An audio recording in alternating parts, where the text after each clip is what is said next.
नमस्कार भाई, आप सबका बेटा, आप सबका दोस्त, मैं चंदन लाल यादव जोनी भोजपुरी में आप सबका स्वागत है। आप देख रहे हैं जोनी भोजपुरी। आज बहुत ज़बरदस्त शूट और गाना हुआ है टुनटुन यादव भैया का। हरे की जादव जी के खुश कके हैं जइबू ना, यह जिला में दोबारा कबो अइबू ना। तो जाइए और इस गाना को खूब सारा प्यार और आशीर्वाद दीजिए। टुनटुन लाल ऑफिशियल पर ये गाना आया है। गाना बहुत मस्त बना है, वीडियो इसका जाके देखिए और खूब सारा प्यार आशीर्वाद इस गाना को दीजिए, खूब शेयर कीजिए दबा को, बहुत मस्त है। हर की जादव जी के खुश कह जाइबू ना, यह जिला में दोबारा कम अइबू ना।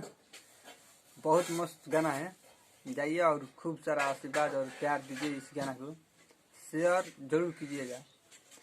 तो जाते जाते आपसे हम ये निवेदन करेंगे कि जब अगर वीडियो आप सबको पसंद आया तो इस चैनल को सब्सक्राइब जरूर कीजिएगा। आप कमेंट में बताइएगा कि आप लोग का कैसा मैंने प्रचार अपडेट आप सबका टुनटुन भैया का लाएँ कि ना लें, और ढेर सारा प्यार आशीर्वाद दीजिएगा। इस गाना पर खूब दबा कर शेयर कीजिए।